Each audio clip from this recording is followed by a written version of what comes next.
Herkese merhaba, kanalıma hoş geldiniz. Bugün size buraya taşındığımdan beri, yani Amerika'ya taşındığımdan beri bana en çok sorulan sorulardan bir tanesi hakkında bir video çekmek istedim. O da görmüş olduğunuz küçük köpeğim Şeker'i buraya nasıl getirdiğimde. Buraya uçarken, yani hava yollarında ya da Türkiye'den çıkmadan önce yapmanız gereken işlemler hakkında size biraz bilgi vermek istiyorum. İsterseniz hadi videoya geçelim.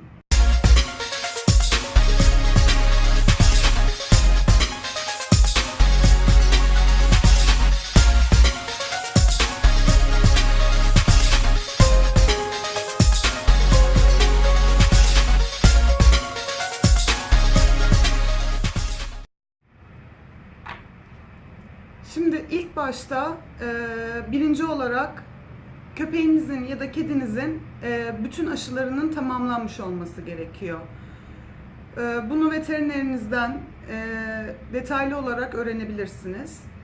Bu yapılan bütün aşıların şu görmüş olduğunuz uluslararası sağlık karnesine, yani şuna, hepsinin işlenmiş olması gerekiyor. Nasıl işlenmiş olması gerekiyor? Size şöyle göstereyim. Şöyle görmüş olduğunuz gibi yapılan işlemler, burada doktorunuzun kaşesinin ve imzasının ve yapılan uygulamanın tarihinin bulunması gerekiyor. Bu görmüş olduğunuz uluslararası sağlık karnesi, yani köpeğinizin ya da kedinizin pasaportu anlamına geliyor. Bunu buraya geldikten sonra yanınızda taşımanızı öneriyorum. Bu dokümanda neler var? Aslında size biraz da ondan bahsedeyim. Yani ne farkı var daha doğrusu normal çıkartmış olduğunuz kimlikten. Şöyle görmüş olduğunuz gibi köpeğinizin bir fotoğrafı gerekiyor. İsmi, cinsi, üzerinde herhangi bir özel işaret var mı yok mu, rengi, doğum tarihi, bunun hakkında bilgiler var bunun içerisinde. Ayrıca yapılan, dediğim gibi, iç ve dış paraziter uygulamaları, aynı zamanda da aşıları bulunmakta. Bunları yaptırdıktan sonra ikinci aşama olarak bir mikroçip taktırıyorsunuz köpeğinize. Bunu veterinerinizde yaptırabiliyorsunuz. Küçük bir uygulama, ağrısız, acısız bir uygulama. Küçücük bir iğneyle şu ense kısmından deri altına enjekte edilen pirinç tanesi büyüklüğünde bir çip takılıyor. Bu çip ne işe yarıyor? Özel bir cihazı var bunun. Bununla köpeğinizin üzerine bu cihaz tutulduğu zaman size ait bilgiler çıkıyor. Yani bu köpek ya da kedi kime ait onu görebiliyorlar. O yüzden buraya gelirken ya da Avrupa'ya giderken de aynı şekilde yurt dışına çıkarttığınız her kedi ya da köpek için bu uygulama gerekiyor. Üçüncü olarak bir kan testi yaptırmanız gerekiyor. Bu kan testi küçük bir tüp kan alınıyor köpeğinizden. Bu Gıda ve Tarım Hayvancılık Bakanlığı'na gönderiliyor. Buraya küçük bir ödeme yapılıyor. Bu kan testinde köpeğinizin ya da kedinizin herhangi bir kuduz belirtisi ya da kuduz hastalığı taşıyıp taşımadığı araştırılıyor. Buna dair size daha sonradan şöyle bir belge veriliyor. Şöyle görmüş olduğunuz gibi bir belge veriliyor. Bu deney test raporu. Bunu Gıda ve Tarım Hayvancılık Bakanlığı'ndan alınıyor. Burada veterinerinizin adı, onun dışında ne zaman yapıldığı, ona dair bilgiler var. Bunu bir kere yaptırmanız yeterli. Eğer düzenli olarak kuduz aşısını yaptırıyorsanız zaten köpeğiniz bağışıklığı devam ediyor demektir. O yüzden bu belgeyi hiçbir zaman buraya geldikten sonra kaybetmeyin. Çünkü ömür boyunca geçerli olacak bir belge. Başka yerlere giderken de kullanabilirsiniz aynı şekilde. Onun dışında şöyle görmüş olduğunuz bu yurt dışına çıkması için uygun olduğuna dair yine aynı şekilde Gıda Tarım ve Hayvancılık Bakanlığı'ndan alınan bir belge. Burada size dair ve köpeğinize dair bilgiler yer alıyor. Bunu isterseniz kendiniz de takibini yapabilirsiniz ya da köpeğinizi götürdüğünüz veterinerliğe de sorabilirsiniz. Onlar da sizin adınıza bu işlemleri ekstra bir ücret alarak yapabiliyorlar. İsterseniz birkaç veterinerden bu tarz bir işlemi yapıp yapmadıklarına dair bir bilgi alıp fiyatları karşılaştırabilirsiniz. Aynı şekilde internetten de bulabilirsiniz bu bilgiyi. Bunun dışında dördüncü olarak şöyle bir seyahat raporu gerekiyor. Bu gitmiş olduğunuz veterinerin Antepli kağıdına bir seyahat raporu hazırlaması gerekiyor. Şöyle bir tane İngilizce, bir tane de Türkçe olarak hazırlatırsanız bu belgeyi, çünkü havalimanında Türkiye'den çıkarken Türk Hava Yolları'ndaki çalışanlar Türkçe olanına bakıyorlar. Buraya geldikten sonra giriş sırasında İngilizce olanını kullanıyorlar. Bunda ne gibi bilgiler var? Size biraz ondan bahsedeyim. Köpeğinizin adı, cinsi, onun dışında rengi, ırkı, sizin adınız, soyadınız gibi bilgiler yer alıyor. Aynı zamanda da bir tarih yazıyor. Yukarıda eşkali belirtilen hastanın herhangi bir bulaşıcı hastalığı ve seyahat etmesine engel teşkil eden bir sağlık sorunu yoktur. Hastanın tüm aşı ve antiparaziter uygulamaları yapılmıştır yazıyor. Altında doktorunuzun kaşesi ve imzası yer alıyor. Bunu da aynı şekilde yanınızda taşımanız gerekiyor. Bunları yaptırdıktan sonra kendinize bir uçak rezervasyonu yaptırmanız, biletinizi almadan önce aynı şekilde de ben Türk Hava Yolları ile geldim buraya gelirken. Biletinizi alırken yanınızda evcil hayvanınızın da olduğu, 8 kilogramın altında olduğu ve kabinde yanınıza götürmek istediğinizi belirtirseniz onun için de bir rezervasyon yapılıyor.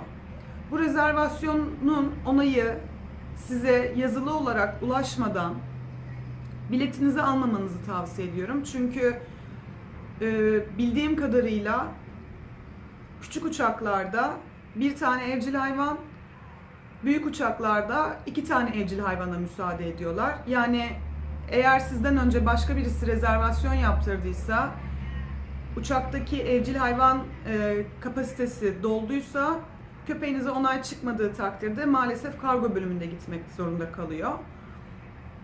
Şöyle, eğer ki köpeğiniz çantasıyla birlikte eğer 8 kilogramı geçmiyorsa kabinde yanınızda götürmeye olanak veriyorlar. Bu aynı şekilde bildiğim kadarıyla Lufthansa için de geçerli.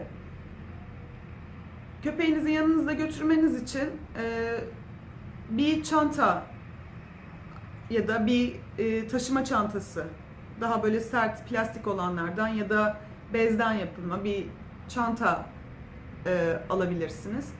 Bunun üzerine mutlaka köpeğinizin adını, sizin adınızı, o seyahatteki uçuş numaralarınızı, nereye gittiğinizi, size ulaşabilecekleri bir telefon numarasının yer aldığı mutlaka stickerlar yapın etrafına. Aynı zamanda da içerisinde canlı hayvan vardır yazması gerekiyor. Bunu hem İngilizce hem Türkçe yazmanızı öneririm. Bunu üst tarafa ya da yan taraflara yapıştırabilirsiniz. Ben buraya gelirken açıkçası öyle yaptım. Havalimanına geldiğinizde köpeğinizi çanta içerisinde taşımak zorunda değilsiniz. Havalimanının içerisinde mutlaka yanınızda bir uzatmalı tasma bulunması gerekiyor. Bu şekilde köpeğinizi havalimanında yanınızda yürüterek dolaşmanız mümkün. Ama dediğim gibi daha önceden tuvaletini yapmış olması gerekiyor ki orada size herhangi bir sıkıntı yaşatmasın. Uçağa binmeden önce mutlaka beslemesini yapın. Daha sonra tuvalete çıkarın. Bir süre önce suyu kesmenizi öneririm. Çünkü tuvaleti gelmemesi açısından. Biz buraya gelirken 12 saat gibi bir uçak yolculuğu yaptık. Şeker hiçbir şekilde bir problem çıkartmadı. Hiç sesi çıkmadı. Aynı zamanda buradan Türk Hava Yolları'ndaki hosteslere de çok teşekkür ediyoruz. Bize çok yardımcı oldular şekeri gördükten sonra. 4 kişilik koltuklarda şekerle birlikte yayıla yayıla seyahat ettik. Aynı zamanda kendisine bu küçük kaplardan verdiler. Onu besleyebilmem için ya da su vermem için. Onu daha sonradan buraya indikten sonra yanımızda da taşıdık. Hala da kullanıyoruz. Küçük olduğu için. Onun dışında size başka burada bahsedebileceğim şey, buraya geldikten sonra mutlaka mikroçip bilgilerini herhangi bir veterinere giderek değiştirin. Buradaki adresiniz, kaldığınız yer, size ulaşabilecekleri, eğer Amerika'da lokal bir hat kullanıyorsanız bu hat numaranızla içerisindeki mikroçip bilgilerini bulunduğunuz şehir hangisi ise orada bir veterinerliğe giderek değiştirmenizi öneririm. Çünkü herhangi bir şekilde kaybolduğunda ya da birisi bulduğu zaman burada direkt veterinere götürülüp bu mikroçip kaydı kimin üzerine kayıtlı diye bakılıyor. Buradan da size ulaşmaları kolaylaşıyor aslında. Bunlar dışında ben buraya gelmeden önce bayağı bir internetten araştırmıştım. Buraya nasıl getirebilirim şekeri? İşte herhangi bir problem olur mu? Acaba karantinaya alırlar mı? Daha sonradan buraya taşındıktan sonra burada yaşayan Türkler de bana aynı soruyu çok fazla sordular. İşte şekeri nasıl getirdin? Herhangi bir problem oldu mu? İşte biletini nasıl aldın?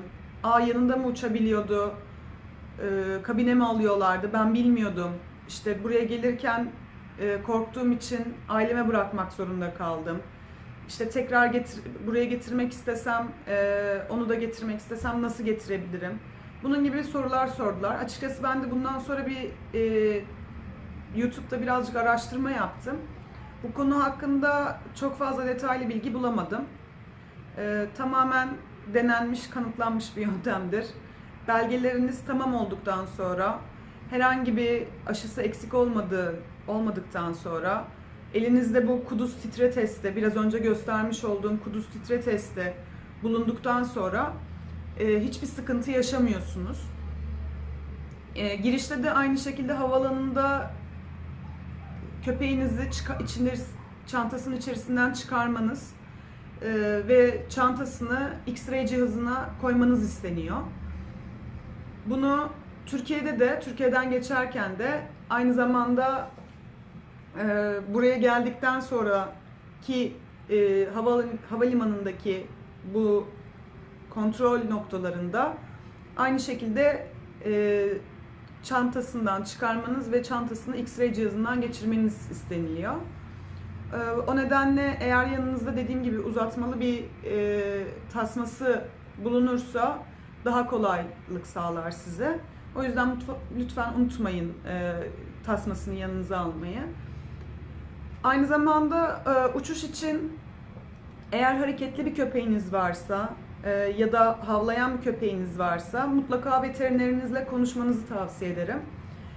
Bu uçuş sırasında küçük haplar var. Daha doğrusu spreyler de olduğunu duymuştum ama okuduğum kadarıyla internetten pek işe yaramadığını öğrendim. Bu hapları uçuş sırasında kullandığınız zaman köpeğinizi biraz sakinleştiriyor, uyku haline geçiriyor. Bu da seyahat sırasında herhangi bir problem yaşamamanızı sağlıyor.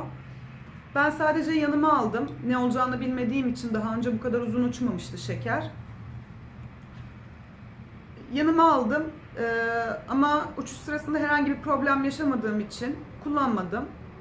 Normalde de ben şekere burada herhangi bir, normalde de bir ilaç kullanma taraftarı değilim. Ben şekeri Türkiye'deyken Minik Pati diye bir site vardı o zaman. Minik Pati sitesinden buldum. 1 yaşındaydı o zaman. Şu an 12 yaşında. Yaşı da biraz ileri olduğu için hani bu tarz uygulamaları yapmaktan kaçınıyorum olabildiğince. İlaç kullanmamaya çalışıyorum herhangi bir şey için. Kendim doğal yöntemlerle halletmeye çalışıyorum.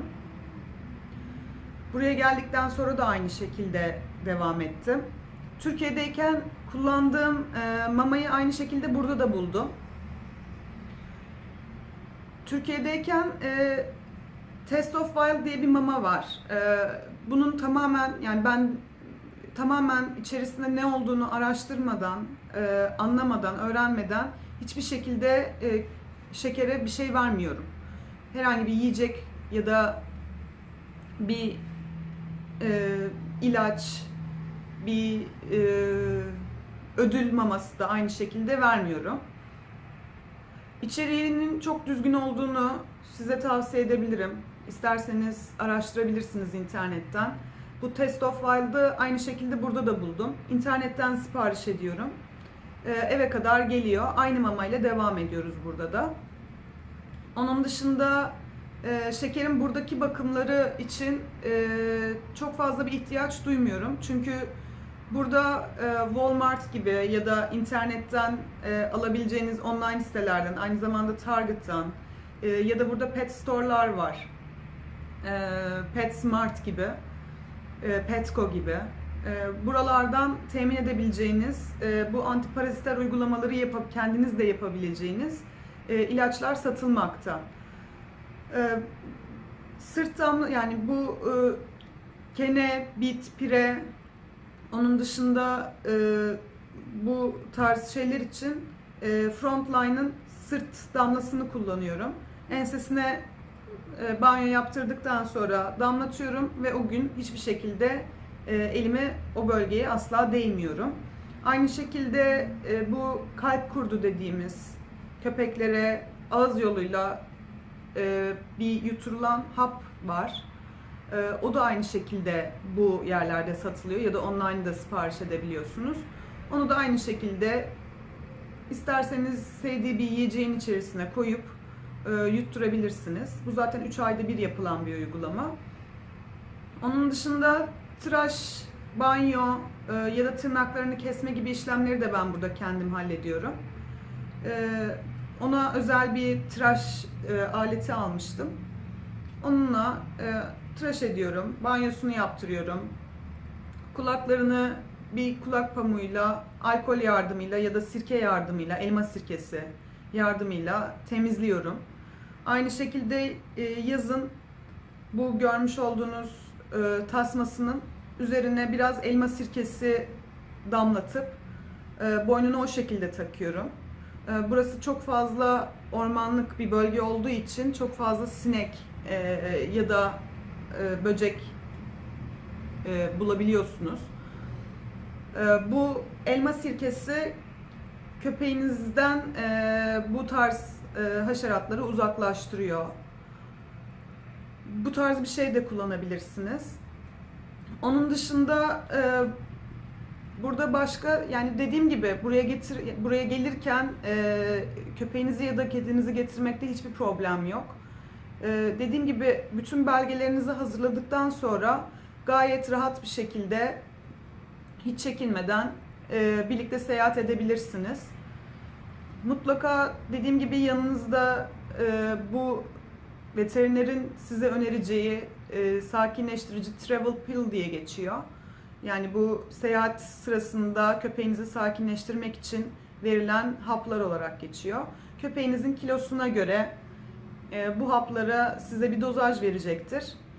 Yine de yanınızda, çantanızda bulundurun bunu. Eğer herhangi bir huzursuzlandığını görürseniz küçük bir sevdiği bir yiyeceğin içerisine koyup verebilirsiniz.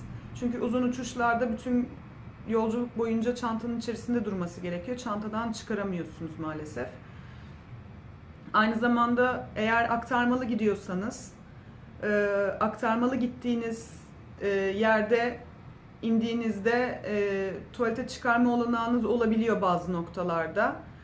Bu köpekleriyle ya da kedileriyle seyahat edenler için havalimanında özel kısımlar var. Köpeğinizi ya da kedinizi çişe ya da kakaya çıkarmak için.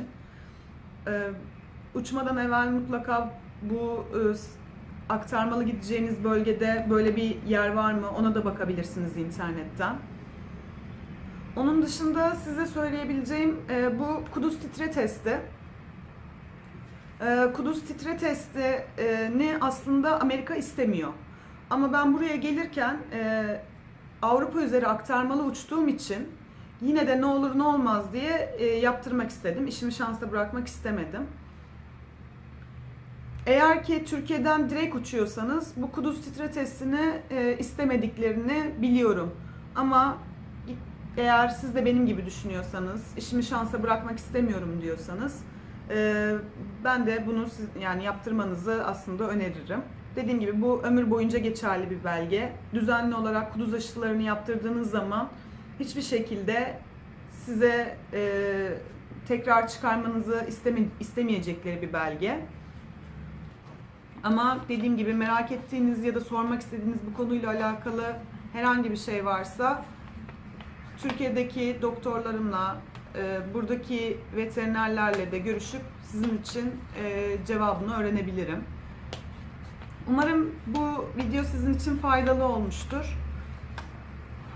Onun dışında size aklıma gelen bu konuyla alakalı herhangi bir bilgi yok.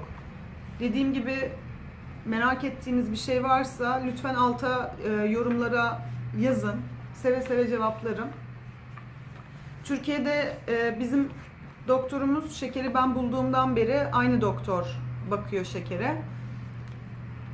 Petcot diye bir hastaneye gidiyorduk, hayvan hastanesine. Belki bilenleriniz vardır, Ateş Borut ilgileniyordu. Şekerin doktoru Ateş Borut. Kendisi bu konularda çok yardımcı oldu. Aynı şekilde dediğim gibi Petcot'u arayarak da bu konuyla alakalı sormak istediğiniz bir şey varsa oradan da bilgi alabilirsiniz. Buradan da hepsine selamlar gönderiyoruz. Umarım bu video faydalı olmuştur. Hepinize bay bay diyoruz. Kendinize çok iyi bakın. Bir sonraki videoda görüşmek üzere. Hoşça kalın.